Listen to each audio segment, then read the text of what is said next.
হিংসুক মানুষের আবিষ্কৃত সবচেয়ে শ্রেষ্ঠ যন্ত্র হলো ষড়যন্ত্র। আপনি উঠতে চাইলে আপনাকে পেছনে টেনে ধরবে, আপনি বড় কিছু করলে সমালোচনা করবে, আপনি স্বপ্ন দেখলে আপনাকে হতাশ করবে। কিন্তু এই এত সব কিছুর মাঝেও আপনাকে বেঁচে থাকতে হবে, আপনাকে টিকে থাকতে হবে, আপনাকে আপনার স্বপ্ন পূরণ করতে হবে। কারণ মানুষ কখনোই অন্যের হাঁটুর জোরে হাঁটে না। আমরা সকলেই নিজের পায়ে ভর করেই দৌড়াই। আপনাকে উপরে টেনে তোলার জন্য কারো ঠেকা পড়েনি।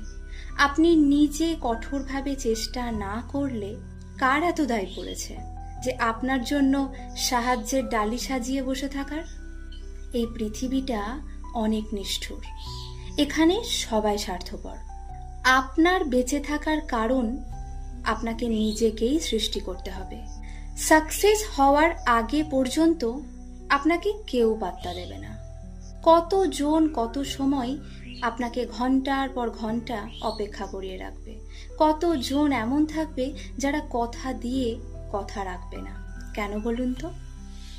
কারণ আপনি সাকসেস হওয়ার আগে পর্যন্ত তারা ধরেই নেবে আপনি একটা অপদার্থ।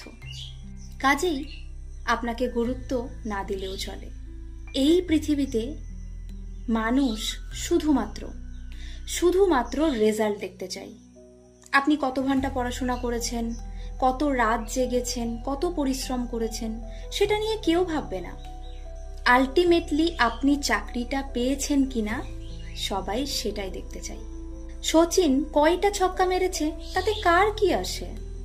কিন্তু সচিন কয়টা ছক্কা মেরে আমাদের ভারতীয় টিমকে জিতিয়েছেন, চ্যাম্পিয়ন করেছেন, সবাই সেটাই দেখতে চাই। বুঝলেন?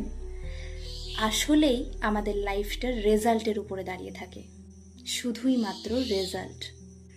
ধরুন বিধাতা আপনাকে একটা খোলা মাঠ দিল, আপনি সেই মাঠের খুব ছোট্ট একটা অংশ খুঁড়লেন, কি হলো? গর্ত।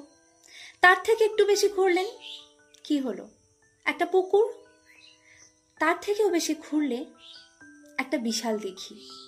এবার বিষয়টা হলো, বিধাতা আপনাকে মাঠ দিয়েছেন, আপনাকে শক্তি দিয়েছেন।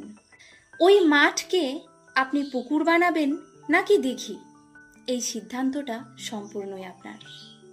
সুতরাং সৎ থেকে চেষ্টা করুন, ধৈর্য ধরুন, আর সমালোচনা অবশ্যই এড়িয়ে চলুন।